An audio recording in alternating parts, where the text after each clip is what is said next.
RCP Singh राज्य की राजनीति का एक ऐसा नाम जो किसी भी हरकत को लेकर के उन पर नज़र लोगों की टिकी रहती है। अगर वो बोलते हैं तो भी नज़र टिकी रहती है और अगर चुप रहते हैं तो भी वो राजनीति में चर्चा का विषय बन जाता है। आरसीपी सिंह अब पटना में हैं और उनकी आगे की भी कई योजनाएं हैं। हम उन्हीं से जानेंगे कि आरसीपी के मन में क्या चल रहा है। सर, आप चुप रहते हैं वो भी खबर बन जाती है। ये आखिर आरसीपी जी के मन में चल क्या रहा है?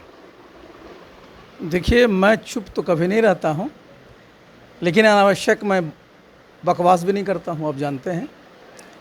तो आज तो हमारे जितने साथी हैं पूरे बिहार के, जितने हमारे समर्थक रहे आज तक, सबकी ये मांग रही कि 2022 में मैंने पटना छोड़ दिया था कि पटना में रहा जाए, पटना में एक घर रखा जाए, जिससे कि हमारे जितने भी चाहने वाले लोग हैं, जानने वाले लोग हैं, आएँ, मिलें, बातचीत करें और अपना जो भी सुख दुख है उससे अवगत कराएं। और पटना में रहने से एक फ़ायदा ये होता है कि हमारे जितने भी दूर दराज के जितने हमारे कार्यकर्ता हैं, उनको हमारे गांव में जाने में थोड़ी परेशानी होती है दूरी के चलते। तो यहाँ हम अब रहेंगे तो साथियों से बातचीत होगी। और राजनीति में होता क्या है, राजनीति में संवाद होना चाहिए, और संवाद ही जो होता है ना, पूरी की पूरी राजनीति है। और हम जब यहाँ रहेंगे तो आप जानते हैं कि मैं पहले भी जब राजनीति में रहा हूँ, आज भी हूँ, तो मैं बाहर ही रहता था, मैं दौरे पर ही रहता था। लेकिन इधर मैं करीब 1 साल से दौरे पर कम रहा हूँ। तो फिर हमारे जितने साथी हैं सब बार बार फ़ोन करते हैं कि सर आप बैठ गए हैं, घर में हैं क्या, आप आइए, हम लोग आपकी प्रतीक्षा में हैं। तो अब जितने भी हमारे साथी, आप सब जगह जानते हैं, पूरे बिहार में हम लोगों ने कोई ज़िला नहीं जहाँ मैं कई बार नहीं गया हूँ। तो हम जाएंगे, अपने साथियों का हालचाल लेंगे। देखिए, हालचाल लेना भी तो चाहिए ना। आपको याद होगा कि जब मैं एक पार्टी में था, उस समय 42 लाख से ज़्यादा मेंबर बने थे। तो सब साथी तो हैं ही ना, बराबर फ़ोन करते रहते हैं, कीजिए, कौन कोई दल में है। तो देखिए, जो अब एक रिश्ता किसी से होता है तो मैं अपनी तरफ से किसी से रिश्ता तोड़ता नहीं हूँ, समझे ना। मेरा शुरू से स्वभाव रहा है जोड़ने का। तो मैं जहाँ जहाँ हमारे साथी लोग बुला रहे हैं, बुलाएंगे, वहाँ वहाँ मैं जाऊँगा और कोई मैं राजनीतिक बात नहीं करूँगा, ये मैं बता दूँ। देखिए क्या है ना कि बिहार के सामने इतने मुद्दे हैं, एक मुद्दे नहीं है, बहुत सारे मुद्दे हैं जिस पर जो है ना वो चर्चा होनी चाहिए। आज आप देख लीजिए कि केंद्र में भी एनडीए की सरकार, बिहार में भी एनडीए की सरकार, इससे बढ़िया स्वर्णिम अवसर बिहार के लिए तो संभव नहीं है। लेकिन आज भी अगर प्रति व्यक्ति आय बिहार का 54,000 हो और राष्ट्रीय स्तर पर 1,82,000 हो, तो हम तो चाहेंगे, मैं बार बार बोलता हूँ इस पर, कि माननीय प्रधानमंत्री जी भी कहते हैं कि 2047 तक भारत विकसित राष्ट्र बनेगा। तो प्रधानमंत्री जी क्या, इस बात से हम लोग सब सहमत हैं। लेकिन हम तो ये भी चाहेंगे ना, एक बिहारी होने के नाते, कि बिहार भी कब विकसित प्रदेश बनेगा। अगर विकसित राष्ट्र की तो एक परिभाषा होनी चाहिए कि प्रति व्यक्ति आय कितना होगा, और हमारे बिहार का 2047 में उतनी आय होने के लिए कितना निवेश करना पड़ेगा, इसकी तो रूपरेखा बननी चाहिए ना। तो मैं यही बात करूँगा, मैं बात किसी के खिलाफ नहीं करूँगा, मैं सिर्फ बात करूँगा बिहार के लिए, अपने राष्ट्र के लिए। और बिहार में जो मुद्दे हैं, खास करके बेरोजगारी, आज भी साहब, आज क्या है, आज भी आप देखिए कि हम लोग को बिहार को क्या कहता है लोग, कि मजदूरों की मंडी है। आज भी हमारे लोग बाहर काम करने जा रहे हैं। तो पहले तो जो उद्योग धंधे नहीं लगे वो तो छोड़ दिए, आज भी जितने उद्योग धंधे लग रहे हैं, आप देखिए आज क्या ज़माना है, सेमीकंडक्टर 3 यूनिट लग रहा है देश में, 2 लग रहा है गुजरात में। मैं प्रधानमंत्री जी को बधाई देता हूँ कि 2 अपने प्रदेश में आप लगा रहे हैं। लेकिन आपके तो सिर्फ 25 सांसद हैं, हमारे बिहार के 40 सांसद हैं, यूपी के 80 सांसद हैं। तो बिहार यूपी आपको याद नहीं आ रहा है? यहाँ भी लगाइए, आप अपने यहाँ 2 लगा रहे हैं, 2 बिहार में लगाइए, 2 यूपी में लगाइए, बिहार यूपी में तो और लगाइए, आप आसाम में लगा रहे हैं, अच्छी बात है। तो भाई पहले भी हम लोग पीछे रह गए, आगे भी हम लोग पीछे रहें, ये बिहार कभी बर्दाश्त नहीं करेगा। आपने मुद्दों की बात कही, एक मुद्दा भी बहुत ज्वलंत है, आपने मुद्दों की बात कही, बिहार को विशेष राज्य के दर्जे की, उस पर आपका क्या कहना है? देखिए, ये तो क्या बात है, अब मांगने का समय नहीं है, ये बिहार के मुख्यमंत्री भी जानते हैं, चूँकि केंद्र में इन्हीं की सरकार है, इन्हीं के मंत्री लोग हैं। अब मांगने का समय नहीं है, अब करने का समय है। अब श्रीमान जी, चाहे केंद्र की सरकार हो, राज्य की सरकार हो, बिहार की जनता को ये कह करके आप नहीं बरगला सकते कि मुझे विशेष राज्य का दर्जा नहीं मिला, इसलिए जो है हमारा औद्योगिकरण नहीं हो रहा है। दोनों जगह अपनी सरकार है, आपकी जिम्मेवारी है कि यहाँ 14 करोड़ जो लोग रहते हैं, हमारे जो युवा हैं, उनको कहाँ से रोज़गार मिलेगा? उड़ीसा को विशेष राज्य का दर्जा मिला हुआ है। आप देखिए 2012-13 में जब हम लोग विशेष राज्य का दर्जा के लिए मुहिम चलाते थे, उसमें उड़ीसा हमसे नीचे था। आज उड़ीसा 9 स्टेज हमसे ऊपर चला गया। तो अब मांगने का समय नहीं है, करने का समय है। और प्रधानमंत्री जी को तो मैं बधाई देता हूँ। देखिए जो हमारे बिहार के 8 मंत्री हैं, एक मंत्री जी को छोड़ दीजिए जो गृह मंत्री में है, वहाँ पर आपके जो है कम संभावना है रोजगार की। बाकी चला लीजिए माननीय जीतन राम मांझी, विभाग क्या है? MSME। 1 करोड़ से लेकर 250 करोड़ तक का उद्योग का आपको करना है। हमारे ललन बाबू हैं, उनके पास देखिए पूरा का पूरा एनिमल हस्बेंड्री, फिशरीज, डेयरी उद्योग की कितनी संभावनाएं हैं।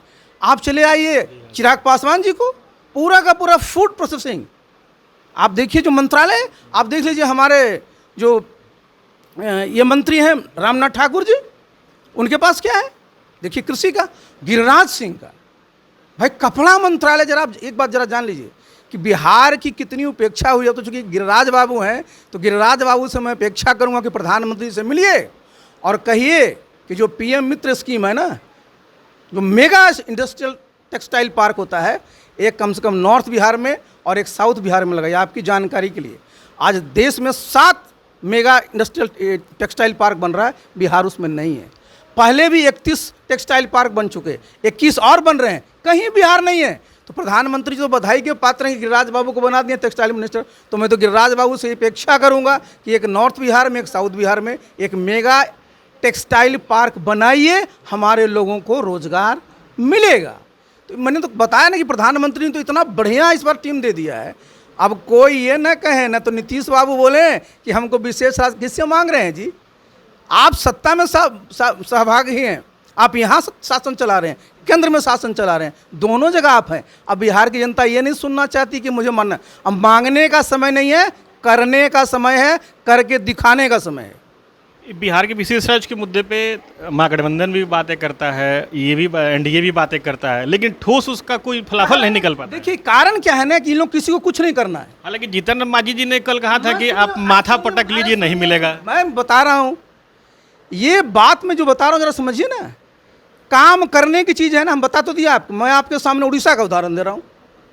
उड़ीसा का प्रति व्यक्ति आय 2012-13 में बिहार से नीचे था, आज 2024 में पता कर लीजिए हमसे 9-10 ऊपर चला गया। विशेष राज्य का दर्जा मिला है क्या? तो कहिएगा तो उनको तो साहब बगल में वो समुद्र है, उनके पास माइंस है, माइंस उनको 47,000 करोड़ आता है।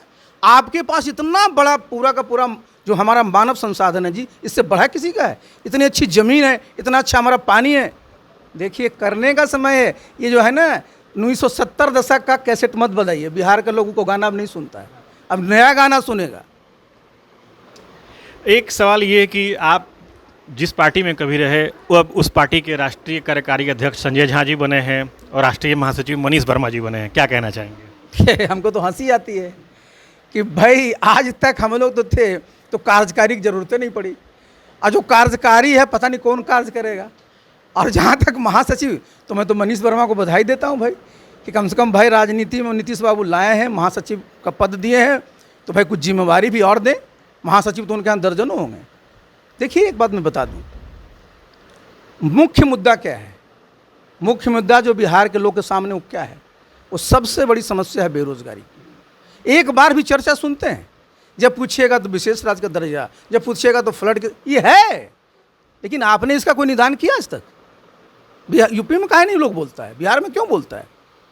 काम करने का समय है, गप करने का समय नहीं है। तो बेरोजगारी को लेकर तो तेजस्वी अपनी बातों को उठाते हैं। हम बता रहे हैं, बात उठाने से नहीं होगा ना, आपके पास रोड मैप चाहिए ना। आप पूरा का पूरा रोड मैप बनाइए। कैसे? हमने बता तो दिया आपको कि भाई आप सब लोग, प्रधानमंत्री जी भी बात करें 2047 में भारत विकसित प्रदेश राष्ट्र बनेगा, तो बिहार की भी सरकार की क्या जिम्मेवारी बनती है कि एक कमेटी बनाए, हाई लेवल कमेटी बनाए, जो 2047 में जब राष्ट्र का जो औसत आय होगा उसके बराबर होना चाहिए ना बिहार का। तो कितना निवेश लगेगा? ये कौन होगा जी? सिर्फ कहने से होगा? नहीं तो पता चला कि अभी राष्ट्रीय आय हमारी 1,82,000, हम 54,000 पर हैं, उसमें भी राष्ट्रीय आय हो जाएगा 20 लाख प्रति व्यक्ति और हम रह जाएंगे 3 लाख पर। देखिए मैंने क्या कहा कि वो कहने का समय नहीं, करने का समय है। दोनों जगह आप हैं, आपको अब बोलने से काम नहीं चलेगा, आपको ज़मीन पर दिखाना पड़ेगा। एक अंतिम सवाल, आप अब चूँकि पटना आप समय देंगे, ज़्यादा से ज़्यादा वक्त देंगे, तो अब हम लोग उम्मीद रखें कि आप बीजेपी ऑफिस में भी दिखाई देंगे? देखिए मैं बीजेपी का पदधारक तो हूँ नहीं, मैं तो बीजेपी का एक साधारण कार्यकर्ता हूँ, जो उनके एक साधारण कार्यकर्ता तो कहीं दफ्तर में दिखाने की जरूरत है नहीं। मैंने बताया ना कि मैं दफ्तर में नहीं दिखूंगा, मैं पटना में भी कम दिखूंगा, मैं ज़्यादा से ज़्यादा क्षेत्र में दिखूंगा। बिल्कुल, तो देखिए जिस तरीके से आरएसपी सिंह ने अपनी सारी बातों को विशेष रूप से पूरी साफगोई से ये बातें कही और उन्होंने स्पष्ट रूप से विशेष राज्य के दर्जे पे बहुत बड़ी बातें कही। उन्होंने ये कहा कि अब कहने का नहीं करने का वक्त है, क्योंकि राज्य और देश दोनों जगह एनडीए की सरकार है। ये चुनौती होगी राज्य सरकार के लिए कि वो इस विशेष राज्य के मुद्दे पर किस तरीके से अपने राजनीतिक गोटी को आगे बढ़ाती है। Sujeet Kumar, TV9 digital, Patna.